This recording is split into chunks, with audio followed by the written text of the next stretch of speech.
로마서 12장 1절 그러므로 형제들아 내가 하나님의 모든 자비하심으로 너희를 권하노니 너희 몸을 하나님이 기뻐하시는 거룩한 산 제물로 드리라. 이는 너희가 드릴 영적 예배니라. 아멘. 요한복음 13장 34절 말씀입니다. 새 계명을 너희에게 주노니 서로 사랑하라. 내가 너희를 사랑한 것 같이 너희도 서로 사랑하라. 아멘. 올해 표어 보이시죠? 예배로 회복되고 사랑으로 흘러가자. 2026년도 교회 표어고 여기에 본문이 로마서와 방금 읽어드린 요한복음 말씀 두 가지입니다. 로마서는 크게 나누면 두 부분으로 나눌 수가 있어요. 1장부터 11장까지는 우리가 어떻게 구원받았느냐는 것이죠. 율법을 지키는 것이 아니라 예수 그리스도를 믿음으로 구원받았다라는 것을 이야기해요. 그리고 12장부터 마지막 16장까지는 구원받았으면 우리가 어떻게 살아야 되느냐를 초점을 맞추고 있습니다. 그런데 구원받은 이후에 12장부터는 삶이라고 있죠. 살아가는 일에 있어서 12장 1절은 뭐라고 이야기했어요? 그러므로 라고 이야기하고 있어요. 자, 그러므로 우리가 구원받았으니 어떻게 살아야 되냐? 그러므로 라고 했는데 이 말은 무슨 말이에요? 우리가 구원받았으면 너희 몸을 기뻐하시는 하나님이 기뻐하시는 산 제물로 드리라. 이것이 너희가 드릴 영적 예배니라 라고 했어요. 사도 바울은 구원받은 우리가 살아가는 데 있어서 가장 중요한 첫 번째를 뭐라고 이야기하냐면 건강하게 살아라, 열심히 살아라가 아니라 너희 몸을 하나님이 기뻐하시는 산 제물로 드리라고 했습니다. 여기 보면 몸과 제물이 핵심 단어입니다. 그러면 왜 몸이 필요하고 제물이 필요할까요? 영적 예배를 드리기 위해서 필요하다는 것이에요. 하나님의 은혜로 구원받은 우리가 어떻게 살아야 되느냐? 하나님 앞에 예배자로 살아야 된다는 것이에요. 여러분 구약 시대에는 반드시 제사장이 필요했고요. 그리고 죽어야 될 제물이 필요했습니다. 이 제물은 흠이 없어야 됐고 제물은 죽어서 드려졌죠. 신약 시대로 넘어오면서 중보자이신 예수 그리스도가 모든 제물을 대신했기 때문에 이제 더 이상 우리가 짐승을 죽일 필요는 없어졌습니다.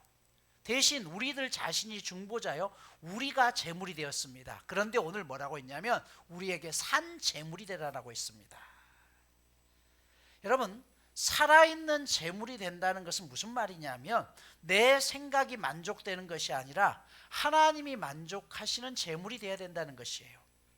흔히 우리가 착각하는 게 있습니다. 오늘 예배 가운데 은혜 받았어. 오늘 말씀 좋았네. 여러분 은혜를 받았다는 것이 내 감정을 만족시킨 것인지 아니면 정말로 하나님이 기뻐하시는 건지 우리는 따져봐야 된다는 것이에요. 물론 우리가 드리는 모든 예배는 하나님의 은혜와 감격이 있기를 원합니다. 그 임재를 경험하는 것 참 중요하죠. 그런데 이 예배의 모든 것은 우리의 관점이 아니라 내 감정이 좌우되는 것이 아니라 정말 하나님이 받으시는 예배자가 되느냐가 중요하다는 것이에요. 그래서 뭐라고 했어요? 너희 몸을 산 제물로 드리라라고 했습니다. 여러분 사도 바울의 이 편지를 받았던 로마 교인들은 굉장히 당황합니다. 왜냐하면 그 당시의 생각은요 몸은 천하고 악하다고 했어요. 어차피 없어지니까. 대신 영원히 깨끗하고 고귀하다라고 생각했습니다. 그래서 몸은 부정적이고 나쁜 것이에요. 그런데 로마 시대 교인들만 그랬을까요? 오늘 우리는 그렇지 않을까요? 우리는 하나님 앞에 예배드리면서 그런 말씀 참 많이 듣죠. 하나님은 우리의 중심을 보신다. 어떤 여학생이 젊은 청년이 배꼽티를 입고 왔다고 하죠. 짧으니까 권사님이 그랬대요. 아유 청년 그래도 교회 올 때는 조금 이렇게 배꼽을 가리는 걸 입고 오지. 그랬더니 그 청년이 하나님은 중심을 보신다면서요. 여러분 맞습니다. 하나님 우리의 중심을 보신다고 했는데 오늘 사도 바울은 너희의 중심이 아니라 너희 몸을 산 제물로 드리라고 했습니다. 그 이유가 무엇일까요? 로마서 8장 23절을 보면 그뿐 아니라 또한 우리 곧 성령의 처음 익은 열매를 받은 우리까지도 속으로 탄식하여 양자 될 것 곧 우리 몸의 속량을 바란다라고 했어요. 우리 몸의 구원이 필요하다는 것이에요. 로마서 8장 11절에도 예수를 죽은 자 가운데서 살리신 이의 영이 너희 안에 거하시면 그리스도 예수를 죽은 자 가운데서 살리신 이가 너희 안에 거하시는 그의 영으로 말미암아 너희 죽을 몸도 살리신다라고 했어요. 여기 뭐라고 이야기하면 우리 몸을 살렸대요, 예수님께서. 그러니까 우리가 예수 그리스도를 통해서 구원받았다는 것은 우리의 영혼만 구원받은 것이 아니라 내 몸도 구원을 받았다는 것이에요. 그럼 그 이유가 무엇입니까? 고린도전서 6장 15절에 보면 너희 몸이 그리스도의 지체라라고 했어요. 내 몸이 그리스도의 몸이라는 것이에요. 또 6장 19절에서는 너희 몸은 너희가 하나님께로부터 받은 바 너희 가운데 계신 성령의 전이라라고 이야기했어요. 그러니까 성령이 거하시는 곳이 우리의 영혼에 거하는 곳이 아니라 명확하게 얘기하죠. 성령님이 어디 거하신다고요? 내 몸 가운데 거하신대요. 그래서 우리는 우리의 몸을 거룩한 몸, 성전이라고 이야기합니다. 그런데 우리 몸은 죽으면 잠시 후에 썩어져서 흙이 되잖아요. 없어지잖아요. 그럼에도 불구하고 왜 우리 몸이 그리스도의 몸이 거하는 곳이라고 했을까요? 여러분, 우리는 영혼을 중요시하지만 살아있는 동안에 가장 중요한 역할을 하는 것은 우리의 몸입니다. 우리가 이 땅에서 살아서 숨쉬고 있는 동안 나라는 인격은요, 뭘 통해서 보여지는 것이에요? 내 몸, 내 행동을 통해서 나라는 사람이 누군지가 보여지는 것이잖아요. 여러분, 몸이 없다면 내가 어떻게 살고 있는지, 내가 어떤 존재인지 절대로 사람들이 알 수가 없습니다. 여러분 영안이 열려서 영으로 보십니까? 아니잖아요. 그래서 예수님은 십자가에 달려 돌아가시면서 몸이 이처럼 중요하시기 때문에 영혼뿐만 아니라 우리의 몸까지도 구원하셨다라고 성경은 이야기해요. 그러면 이런 내 몸이 주님으로부터 구원을 받았으면 당연히 그 몸으로 하나님의 기쁨이 되어야 된다는 것입니다. 그래서 오늘 본문은 너희 마음을 하나님 앞에 산 제물로 드리라는 것이 아니라 너희 몸을 산 제물로 드리라고 했습니다. 내 몸이 산 제물이고 이렇게 몸으로 드리는 게 영적인 예배라는 것이에요. 그러면 영적인 예배는 또 뭐예요? 찬양할 때 손을 들고 찬양하고 방언을 얘기하고 그러면 영적이라는 것일까요? 아닙니다. 영적 예배라는 것은 영적 예의를 갖추는 것을 이야기해요. 그러면 여러분, 이 영적인 예의는 누구에게 갖춰야 될까요? 하나님이요? 절반만 맞았습니다. 하나님께도 영적 예의를 갖춰야 되고 사람에게도 영적인 예의를 갖춰야 돼요. 이 영적 예배를 의미하는 단어 헬라를 보면 로기고스 라트레이아라는 단어를 쓰는데요. 이 단어는 몸과 마음을 포함한 전 인격을 다 드리라는 것이에요. 특히 로기코스라는 단어는 합리적이라는 뜻을 가지고 있는데, 그럼 무엇이 합리적이라는 뜻이에요? 내 지성, 감성, 젊은, 재물, 건강, 직업, 이 모든 것이 하나님 앞에 드려져야 된다는 것이에요. 왜냐하면 하나님이 나를 구원하셨기 때문이라는 것이죠. 다시 말해서 우리가 하나님 앞에 구원받는다라고 했을 때 우리는 영혼만 구원을 받는다고 생각하는데 우리의 몸도 구원을 받았다는 것이에요. 물론 죽고 난 다음에 우리의 영혼은 이 땅에서만 필요하기 때문에 이 땅에서는, 하늘나라에서는 필요 없습니다. 그러나 이 땅을 사는 동안에는 반드시 우리의 몸이 필요해요. 오늘 로마서 12장 1절에 나오는 예배라는 단어, 헬라어 라트리오라는 단어인데 이 말은 섬긴다, 봉사라는 뜻을 가지고 있습니다. 히브리어 단어는 아바드라는 단어, 역시 섬긴다라는 뜻인데 또 다른 말이 있습니다. 예배라는 뜻이에요. 그러니까 예배라는 것은요, 내 몸으로 와서 하나님을 섬기는 것까지가 예배라는 거예요. 아시겠습니까? 즉 우리가 교회에서 사용하는 사역이 단순한 봉사와 일의 차원이 아니라 그 사역 자체가 하나님께 예배하는 일이라는 것입니다. 그래서 여러분, 오늘 헌신하고 봉사하는 것은 단순히 일이 아니라 나에게 임한 구원의 감사에 대한 은혜, 보답인 것이죠. 여러분, 일은 우리에게 무거운 짐이 되지만 은혜로 행하는 일은 감사가 시작되는 것입니다. 자, 구약시대의 사람들이 제물을 드리기 위해서 양이나 염소를 끌고 제사장 앞으로 다가오죠. 이때 이 양이나 염소를 잡은 사람이 누구예요? 본인이 잡습니다. 제사장이 잡는 게 아니에요. 제사장은 지시만 합니다. 그러면 제사를 드리는 본인이 양의 목을 따고요, 내장들을 다 끄집어내요. 그 과정 속에서 어떨까요? 자신이 입고 왔던 옷이 하얀색 옷이 그 피로 기본벅이 됩니다. 온몸이 피투성이가 되고요, 내장을 청소하느라고 했던 그 오물들이 자신의 옷에 다 묻습니다. 여러분, 그러면 제사가 끝났을 때 어떨까요? 그 주위에 제사를 드리는 사람도 있지만 제사를 구경하는 사람들이 있습니다. 제사를 다 마치고 나면 사람들이 흩어지는데 누가 제사를 드렸는지 누가 구경꾼인지 확실하게 구분이 됩니다. 어떻게 할 수 있나요? 온몸에 피가 튀어 있고 오물이 묻어 있는 사람들은 직접 제사를 드린 사람들이었고, 깨끗한 옷을 여전히 입고 있는 사람들은 구경꾼이었습니다. 한번 우리가 그런 상상을 해보십시오. 여러분들이 예배를 드리기 위해서 나올 때 단장을 하고 좋은 옷을 입고 나옵니다. 구경꾼으로 나와 예배를 드리면 그 모습 그대로 들어가겠죠. 하지만 우리의 몸을 진짜 제물로 드리면 땀 냄새로 수고와 애쓴 자국들이 내 몸 안에, 내 옷에 그대로 묻어나게 되어 있습니다. 예배는 이 모든 것들이 합쳐질 때 온전한 예배라는 것이에요. 대부분의 사람들은 몸보다는 마음을 드림으로 예배를 드리려고 합니다. 그 이유는 마음은 드리기 쉽지만 몸은 드리기 어렵기 때문에 그렇습니다. 몸은 드린다는 것은 구체적인 헌신을 말하는 것이에요.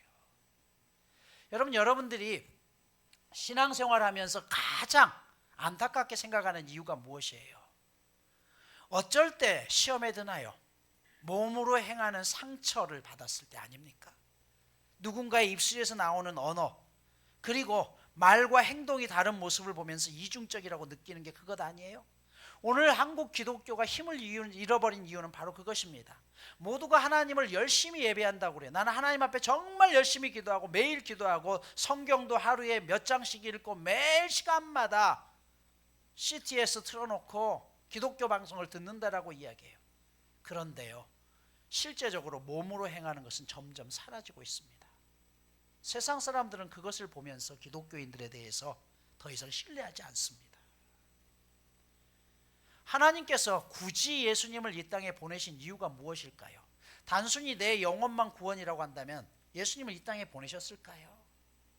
우리를 사랑하사 구원하시기 위해서 예수님을 보내셨죠. 그런데 몸으로 보여지는 헌신을 우리 가운데 보여주기 위해서 보낸 거잖아요. 제자들과 3년 동안 공생애를 하시면서 예수님은 제자들에게 몸으로 헌신을 보여주셨습니다.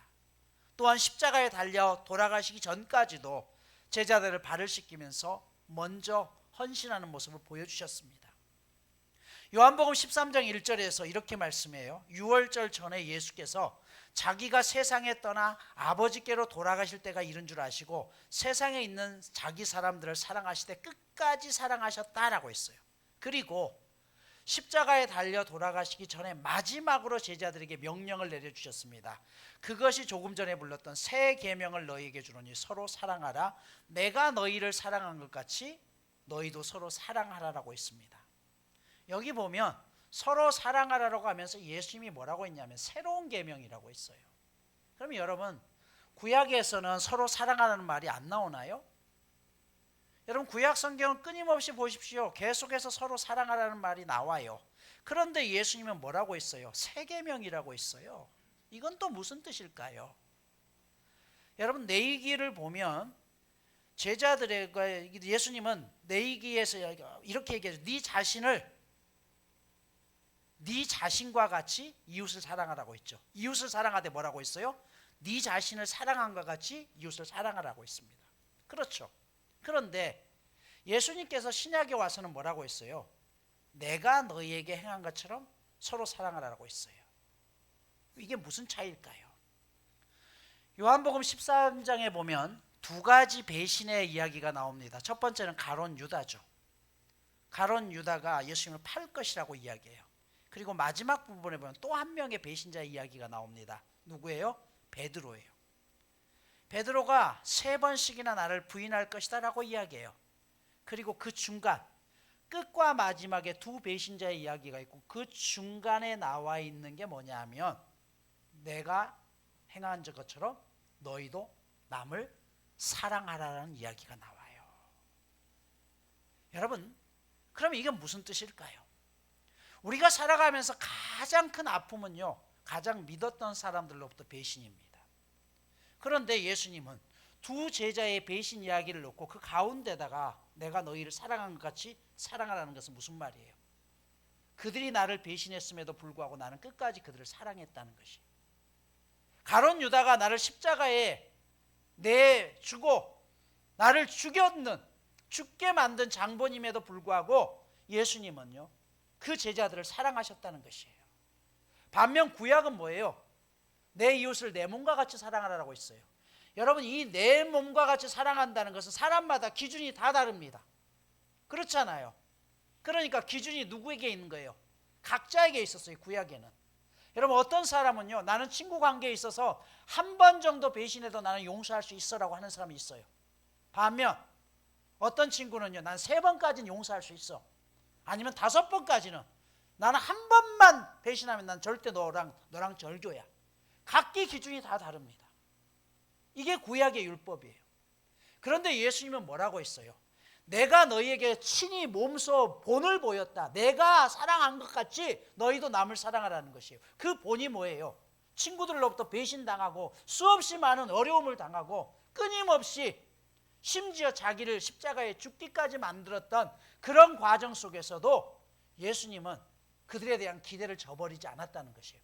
그래서 뭐라고 했어요? 새로운 기준을 세워줬던 것이죠. 이 기준으로 서로 사랑하라는 것입니다.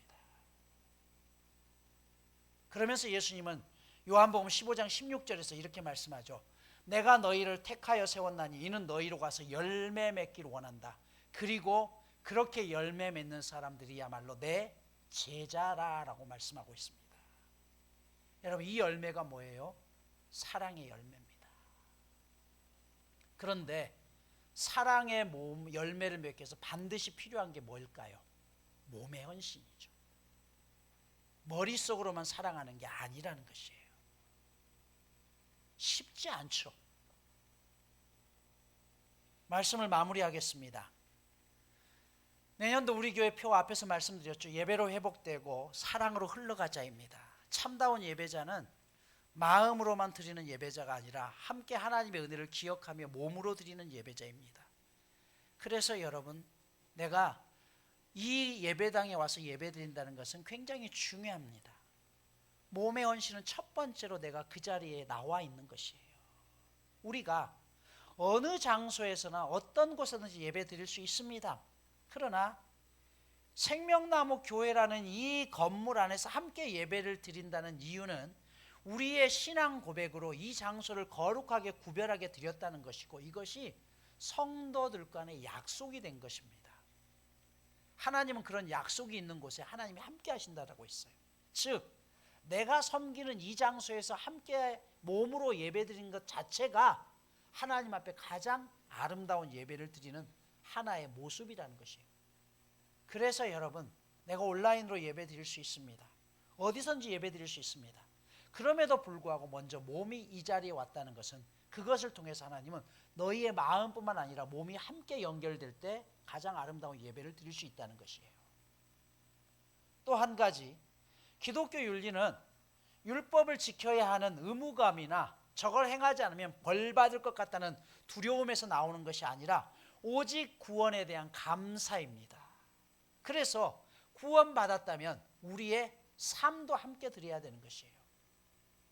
여러분, 우리의 삶을 드린다는 말은 무슨 말일까요? 여러분이 행하고 있는 여러분의 삶의 현장에서 몸으로 그리스도를 드러내는 데까지 나아가야 된다는 것이에요. 교회 안에서 하는 모든 사역들 하나하나가 그것이 단순히 내 일이 아니라 그것이 곧 예배임을 경험한다는 것이에요. 그래서 늘 제가 강조하죠. 우리는 누군가에게 선물이 돼야 된다는 것이에요. 여러분, 내가 예수를 잘 믿는 것 같은데 나의 삶의 행동 자체가 항상 누군가에게 시험에 들게 하고 그들을 가슴 아프게 한다면 이건 예배가 아니라는 것이에요. 내가 있는 여러분의 직장에서, 가정에서, 그 자리에서 따뜻한 말 한마디, 작은 섬김 하나를 통해서 그것이 펼쳐질 때 곧 몸으로 드려지는 예배라는 뜻입니다. 2026년도에는 그래서 우리가 하나님 앞에 정말 올바로 예배드리고 그 받은 은혜를 가지고 여러분의 삶의 현장에까지 몸으로 드려지는 예배가 흘러나가기를 축복합니다. 그래서 권면합니다. 혹 여러분들이 신앙생활을 하시면서 교회 안에서 여러 가지 많은 문제들이 있겠죠. 그런데 그런 문제들로 끊임없이 다툼이 있고 교회 안에 싸움이 있다? 그렇다면 여러분, 그때는 교회로 옮기십시오. 또한 거꾸로 내가 그런 위치에 있지 않도록 노력하십시오. 교회는 서로 몸으로 섬기다 보면요, 그 안에서 다툼이 일어날 이유가 없습니다. 문제는 나만 대접을 받으려고 하니까 문제가 생기는 거죠. 먼저 섬겨주십시오. 먼저 양보하십시오. 그러면 그것이 곧 하나님이 원하시는 가장 아름다운 거룩한 예배고 산 제물이 되는 예배라고 말씀하고 있습니다. 올 한해 우리가 그런 모습으로 이 교회를 아름답게 세워나갈 수 있는 저와 여러분 모두가 되시기를 간절히 축복합니다. 기도합니다.